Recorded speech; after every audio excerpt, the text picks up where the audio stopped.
এবার আমরা নজর রাখবো গার্ডেন রিচের দিকে। আগেই পুরসভার তরফে নোটিশ দেওয়া হয়েছিল যে 474 পাহাড়পুর রোডের বাড়িতে সেই বাড়ির একাংশে ভাঙার কাজ শুরু করলো কলকাতা পুরসভা।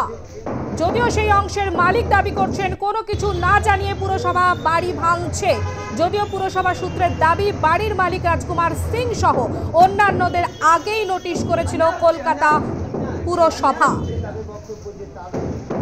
সরাসরি চলে যাব আমরা গার্ডেন রিচে, যেখানে রয়েছে আমাদের প্রতিনিধি সঞ্জনা লাহিড়ী। সঞ্জনা, কি পরিস্থিতি?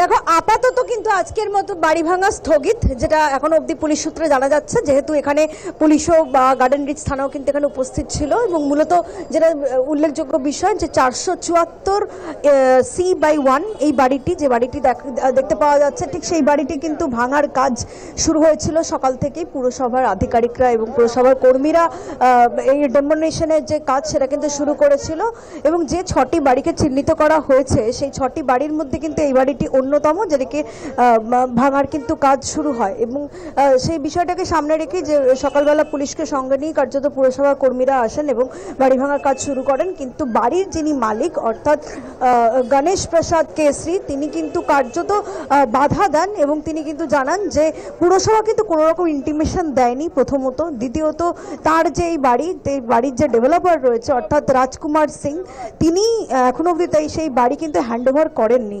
এবং সেই অভিযোগ তুলে কিন্তু তিনি মূলত জানান যে যেহেতু পুরসভার কর্মীরা কোনো রকম ইন্টিমেশন দেয়নি বা পুরসভার তরফ থেকে যেহেতু কোনো ইন্টিমেশন আসেনি, কার্যত তিনি বাড়ি ভাঙতে দেবেন না। এবং সেই ফলস্বরূপ দেখা যায় যে এক প্রকার স্থানীয়দের সঙ্গে বা এই বাড়ির যিনি মালিক গণেশ প্রসাদ কেশরী, তার সঙ্গে কিন্তু এক প্রস্ত হাতাহাতি হয় পুলিশের।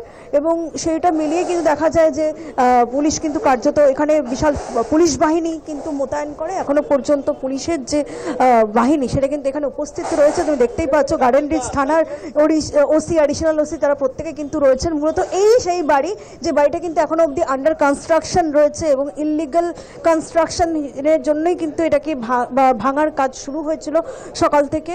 এবং এই সেই বাড়ি যেটাকে কিন্তু বিগত 4 বছর ধরেই কিন্তু এরকম আন্ডার কনস্ট্রাকশন পড়ে রয়েছে। এমনকি এই বাড়িটা ভাঙার জন্য কিন্তু মূলত এক প্রকার নোটিশ দেওয়া হয়েছিল বাড়ির ভেতরে যারা রয়েছেন তাদেরকে, বাড়ির কর্তৃপক্ষকে কার্যত। কিন্তু কর্তৃপক্ষের যেটা দাবি যে বাড়িতে কিন্তু কোনো রকম কোনো নোটিশ দেওয়া হয়নি। ডেভেলপারকে দেওয়া হলেও বাড়ির মালিক কিন্তু এই বিষয়ে একেবারেই অবগত নন যে এই বাড়ি ভাঙা হবে বা এই বাড়ি ভাঙা হবে না এই বিষয়টা সম্পর্কে। স্বাভাবিকভাবে কিন্তু এই বাড়িটি দেখো রয়েছে যে পুরো ফ্লোরই কিন্তু কার্যত এটা ভাড়া দেওয়া হয়েছে। আন্ডার কনস্ট্রাকশন বিল্ডিং হলেও ভাড়া কিন্তু হয়েছে।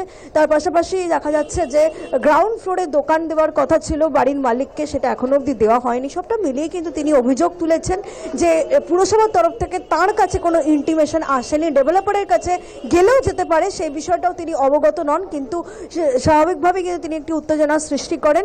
যদিও পুলিশের হস্তক্ষেপে কিন্তু পরিস্থিতি সম্পূর্ণ স্বাভাবিক এবং বর্তমানে বাড়ি ভাঙার কাজ কিন্তু বন্ধ রাখা হয়েছে এবং আজকের মতো কিন্তু বাড়ি ভাঙার কাজ বন্ধ, সেই চিত্রে কিন্তু সার্বিকভাবে উঠে এলো।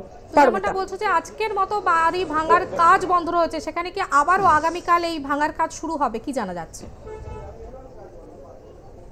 দেখো, বিষয়টা কিন্তু এখনো অবধি পুরসভার অধীনেই যেহেতু রয়েছে, তাই পুরসভা ডেভেলপার রাজকুমার সিং বা বাড়ির যিনি মালিক রয়েছেন তাদের সঙ্গে আগে কথা বলবেন, তারপরে কিন্তু এই বাড়ি ভাঙার কাজ চলবে। তবে বেআইনি নির্মাণ নামেই কিন্তু হিসেবে এটাকে চিহ্নিত করা হয়েছিল এবং সেই মতোই কিন্তু বাড়ি ভাঙার কাজ সকাল থেকে পুরসভা শুরু করেছিল, যে চিত্র কিন্তু সার্বিকভাবে উঠে আসে।